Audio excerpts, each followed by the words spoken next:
तो hello everyone, कैसे हैं आप सब। आ चुके हैं एक और नई वीडियो के साथ और फैक्ट की वीडियो है। तो पहले वीडियो देख लीजिए, उसके बाद हम डिस्कस करते हैं।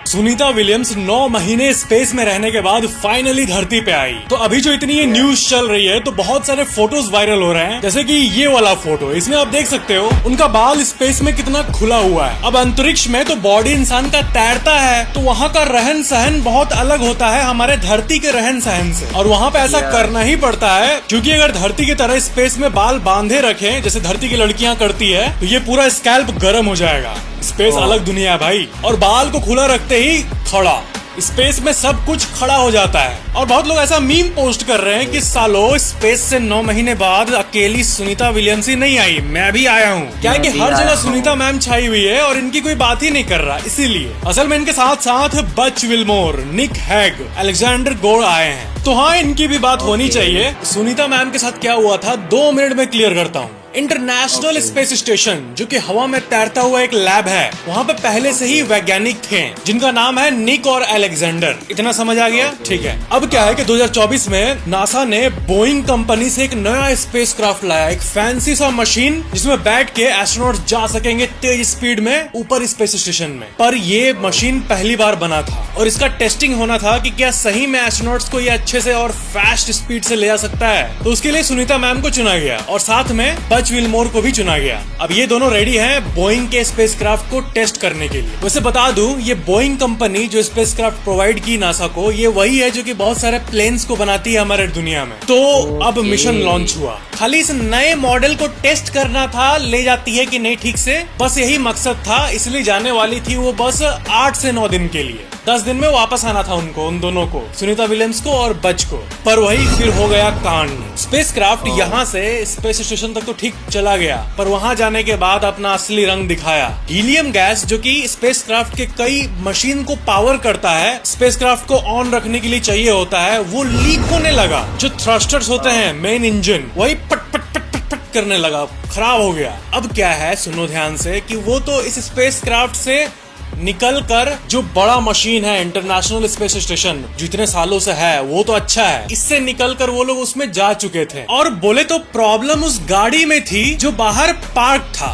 और जिससे उनको वापस आना था। तो वो तो सेफ थे एस्ट्रोनॉट्स, क्योंकि वो इंटरनेशनल स्पेस स्टेशन के अंदर थे इसीलिए। लेकिन ले जाने और ले आने वाला ये पगला खराब हो गया था। और इस घटना से नासा की लिटरली, बोलना नहीं चाहिए ऐसा, लेकिन हवा निकल गई थी कि 2025 चल रहा है और अभी भी यही हाल है, हम सेफली भेज भी नहीं पा रहे हैं एस्ट्रोनॉट्स को। फिर उसके बाद वही अपने इलॉन भैया ने स्टेप इन किया और उन्होंने अपना एडवांस्ड प्राइवेट स्पेसक्राफ्ट दिया उनको वापस ले आने के लिए। और जब वो वापस आए तो आप देखे होंगे 4 एस्ट्रोनॉट थे। 4 में से 2 तो पहले से ही थे, जो कि मैंने कहानी के शुरू में बताया था, और बाकी 2 सुनीता विलियम्स और विल्मोर। और आप ये मत सोचना कि वो 9 महीने जो फंसे रहे वो बेकार गया। वहाँ पर ऐसी कई चीजें, एडवांस चीजें सब होती रहती है, एक्सपेरिमेंट वगैरह। अब डिटेल में क्या घुसे, बस समझ लो कि नया रिसर्च होते रहता है। तो वहाँ पर रह के उन लोगों ने बहुत सारा रिसर्च साथ में किया इन 9 महीनों में। यानी इतना कुछ हुआ डगमग, लेकिन लास्ट में सब कुछ भला हुआ, अंत भला हुआ। फैक्ट नंबर 13, आप लोगों में से एक इंसान ने मुझे ये भेजा था कि गुजरात की एक लेडी अपने कार के ऊपर गोबर, यानी जो काऊ डंग होता है गोबर, उसको लगा के गाड़ी चला रही है, क्योंकि गोबर गाड़ी को ठंडा रखेगा, ऐसा ये कह रही है। अब साइंटिफिकली क्या ये ट्रू है? ये दिखने में तो वैसे थोड़ा अजीब लग रहा है, पर क्या साइंस क्या कहता है इसके बारे में? अजीब लगेगा आपको, लेकिन हाँ, गोबर एक नेचुरल इंसुलेटर होता है, उसका थर्मल कंडक्टिविटी बहुत कम रहता है। टेक्निकल हटाओ, मतलब उसके अंदर से हीट उतना जल्दी पास नहीं होता है, वो गर्म को रोके रखता है। तो ये बात बिल्कुल सही है कि उससे गाड़ी ठंडा रहेगा। लेकिन क्या आपको ये करना चाहिए? बिल्कुल नहीं। काऊ डंग यानी गोबर में अमोनिया और मीथेन होता है, जो कि आपके गाड़ी के पेंट को खराब कर देगा। और गोबर के चलते जो नुकसान होगा, उससे गाड़ी को रीपेंट कराओगे तो फिर बहुत मोटा खर्चा आएगा। फैक्ट नंबर 12, सब्सक्राइब करने के बाद बेल आइकन पे क्लिक करके ये ऑल वाला बटन जरूर ऑन कर लेना, ताकि अगली वीडियो आपको सबसे पहले मिल जाए। क्या आपने पंजाब के मोहाली का रिपोर्ट देखा? एक मोमोज शॉप के रेड पे ये पता चला कि शॉप में कुत्ता का मांस था, यानी कि मोमोज में चिकन मोमोज न डाल के उसमें प्रोबेबली कुत्ता का मांस होता था। तो यहाँ पर एक चीज है कि कुत्ता का मांस अगर यूज किया भी जा रहा है मोमोज वोमोज में, तो लोगों को टेस्ट में अंतर नहीं समझ आता है। अगर कुत्ता का मीट है, यहाँ तो मतलब पिछले वीडियो में मैंने हॉट डॉग का बात किया था, गरम कुत्ता, ये लोग तो लिटरली गरम कुत्ता दे रहे हैं। तो टेस्ट ऑफ कोर्स सब कुछ का डिफर करता है, लेकिन लोग को जब एट लार्ज दिया जाता है तो वो खाते हैं, और कुछ अजीब भी लगे तो वो माइंड नहीं करते हैं, वो बस खा के अपना टीवी देखने चले जाते हैं। यानी कि हाँ, कहने का मतलब ये है कि बहुत जगह पे ऐसा होता होगा कि आप कुछ खा रहे हो नॉनवेज, अगर आप खाते हो नॉनवेज तो क्या आप चिकन का कुछ खा रहे हो और आपको अजीब लग रहा है कि अब चिकन ही है ना इसमें।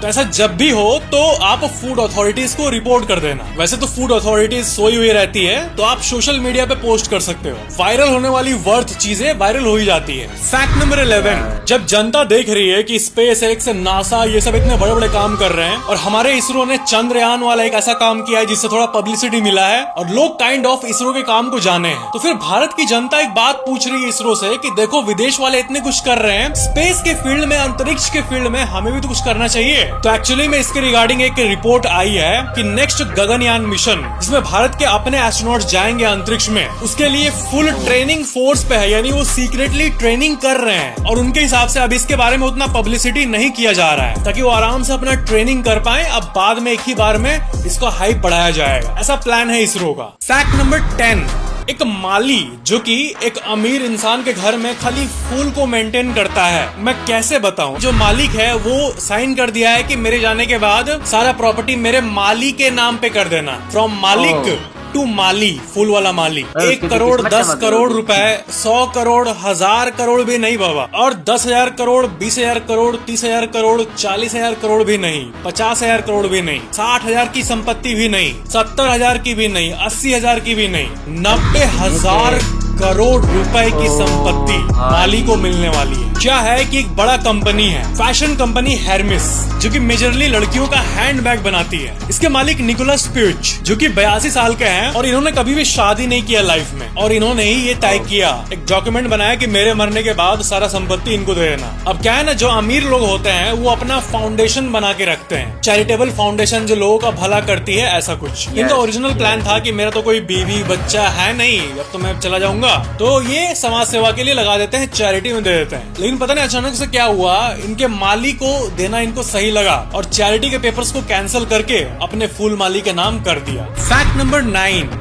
ये एक इंटरेस्टिंग सवाल है। जिस तरह सूरज से हमें विटामिन डी मिलता है, तो जब पूर्णिमा की रात होती है, चांद बड़ा होता है आसमान में, तो क्या उसका लाइट जब पड़ता है तो क्या उससे भी विटामिन डी मिलता है? इसका टेक्निकल आंसर है नहीं। हालांकि चांद का चमक जो है वो अपना चमक तो है नहीं, सूरज का ही लाइट चांद पे पड़ रहा है और शीशे की तरह वापस हमारे पास आ रहा है, तो हमें इल्यूजन होता है कि चांद चमक रहा, असल में वो सूरज की रोशनी है। तो सूरज की रोशनी है तो विटामिन डी भी मिलना चाहिए, लेकिन नहीं मिलता। विटामिन डी मिलने के लिए लाइट में थोड़ा सा यूवी रेडिएशन भी होना चाहिए, और चांद के लाइट में सूरज के लाइट के मुकाबले 4 लाख गुना कम यूवी रेडिएशन होता है, तो उससे आपके शरीर में कोई विटामिन नहीं मिल पाता है। तो हाँ, चांद से विटामिन डी नहीं मिल सकता है, it's scientifically impossible. Fact number 8, जितने भी एआई चैटबॉट्स हैं जिससे कि आप ऑनलाइन बात कर सकते हो, उनको शुरू में इंसान ट्रेन करता है और कुछ समय बाद वो अपने आप को ही अपलिफ्ट करते हैं, अपने आप को ही ट्रेन करते हैं। और आजकल ये एवोल्यूशन दिख रहा है होते हुए, और बहुत अजीब अजीब चीजों को भी लोग एक्सपीरियंस कर रहे हैं। जैसे कि कई चैटबॉट्स को अगर आप कुछ अजीब बोलोगे तो वो अजीब अजीब रिस्पॉन्स देता है। जैसे कि एक उदाहरण दिखाता हूँ आपको। किसी बात में चैटबॉट को स्टूपिड बोला गया,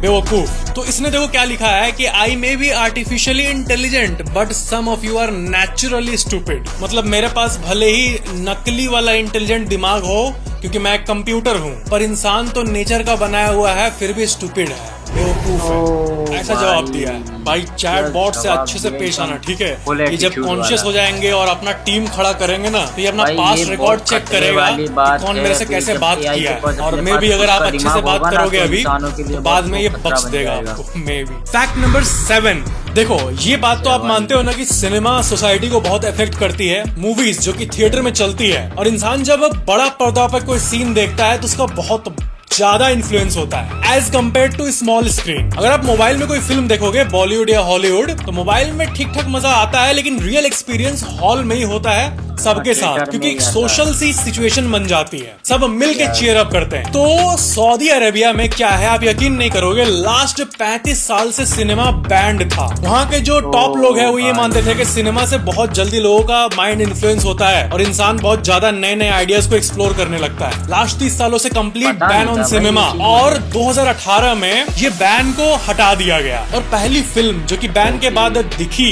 सिनेमा हॉल्स में वो थी दी इमोजी मूवी, एक कार्टून, एक एनिमेशन मूवी। एक और चीज क्लैरिफाई कर दूं कि ऐसा नहीं था कि उनका फिल्म देखना बैन था मोबाइल में, नहीं भाई, मोबाइल टीवी में देखो बिंदास, लेकिन सिनेमा हॉल में आने के बाद, सबके साथ देखने के बाद जो फीलिंग जगता है, ये क्या नहीं करा देता है, दंगे हो जाते हैं, क्या नहीं हो जाते हैं। वैसे और एक बात बता दूं, ये जो द इमोजी मूवी है, इसको देख के लोग ये कह रहे थे सऊदी अरब में कि जो बैन है उसको वापस ही ला दो आप। एक्चुअली में क्या है ना कि मैं इस मूवी को देखा हूँ और मुझे पसंद आया, अच्छा एंटरटेनिंग मूवी है, मजा आया देख के, अच्छा टाइम पास था। पर बहुत लोगों को पसंद नहीं आया था ये मूवी, वो कह रहे थे कि अरे बैन वापस लाओ रे भाई, नहीं देखना ये सब। फैक्ट नंबर 6, क्या आपको पता है स्टारबक्स कंपनी को 415 करोड़ रुपए देने पड़े एक इंसान को, क्योंकि जो ड्राइव पिकअप होता है, जो कि इंडिया में नहीं है, बहुत कम है, उसमें लोग जाते हैं और खाना गाड़ी में ही लेते हैं। तो स्टारबक्स में एक व्यक्ति आया कॉफी लेने और कॉफी मिला उसको, और कॉफी गिर गया उसके जांग पे, और ऐसा जला हुआ एरिया कि नॉर्मल कॉफी चाय गिरता है तो कितना जलता है, थोड़ा सा,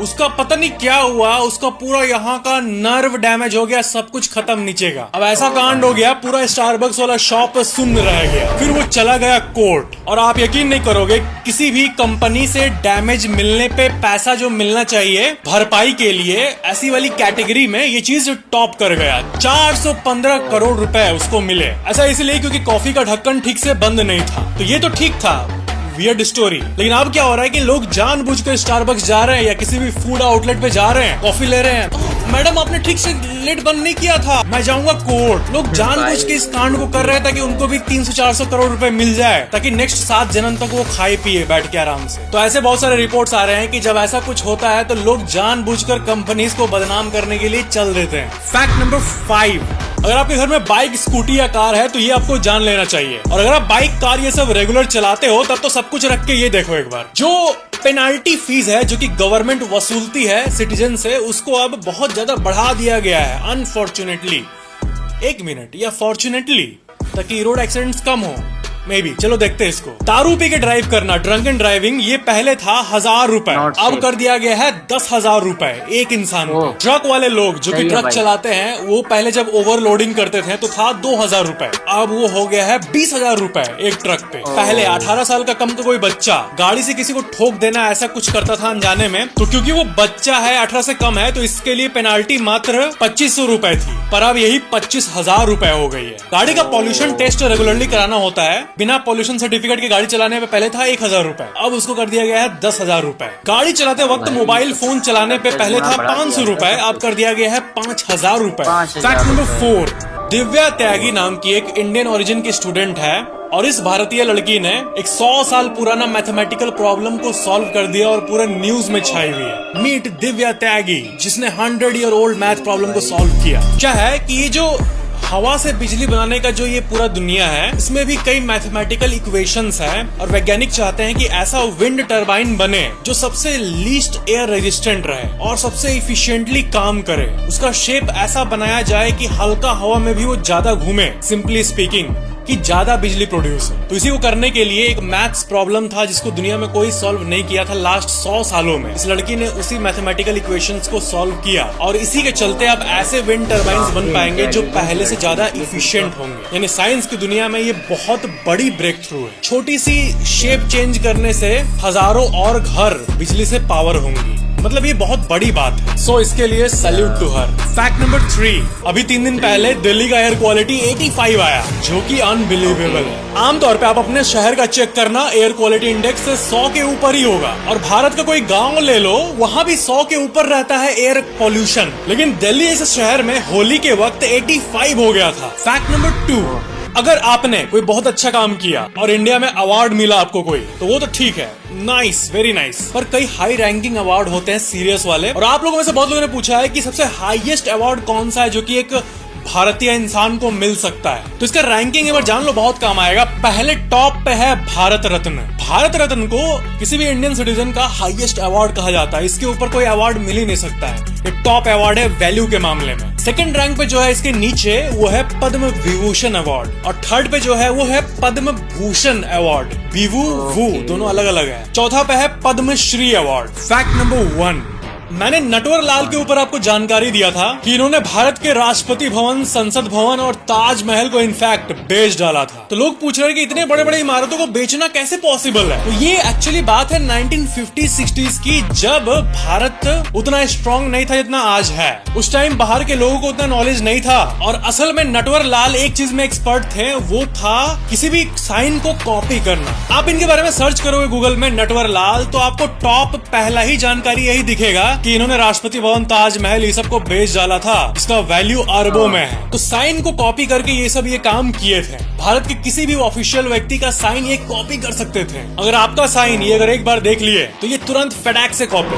अब ये चीज सुनने में सिंपल लग रही है, पर ये आसान नहीं है। आपको पता है दुनिया में एस्टिमेटेड 1000 से 2000 साइन एक्सपर्ट्स हैं, जो कि किसी भी साइन को एग्जैक्टली वैसा कॉपी कर देंगे जैसा एग्जैक्ट है। अगर आप साइन करोगे किसी ब्लैंक पेज पे, तो उसमें हर एक डिटेल एक माइक्रोस्कोप से भी देखोगे तो उसमें छोटा से छोटा मूवमेंट वो ये नेचुरली कर सकते थे। ये ऐसा टैलेंट था जिसके चलते इतना बड़ा बड़ा कांड किए ये। अब ये सब चीज तो ऑफ कोर्स गलत है, क्राइम है, वो अपनी जगह है, लेकिन ये कर पाना दैट्स एन आर्ट, कला। ये बिहार के सिवान से थे, और ये किस साल में मरे थे वो भी एक मिस्ट्री बन के रह गया। कई रिपोर्ट्स में बताया जाता है कि ये 2009 में मरे थे, और कई रिपोर्ट्स में ये कहा जाता है कि 1996 में ही गुजरे थे। मतलब इनका मौत भी एक मिस्ट्री था, इनका पूरा जीवन ही एक मिस्ट्री है। The original Natwar Lal. Video को लाइक जरूर करना, और वीडियो कैसा लगा नीचे कमेंट जरूर करना, और चैनल को सब्सक्राइब करके बेल आइकन जरूर ऑन कर लेना। और नई वीडियो के साथ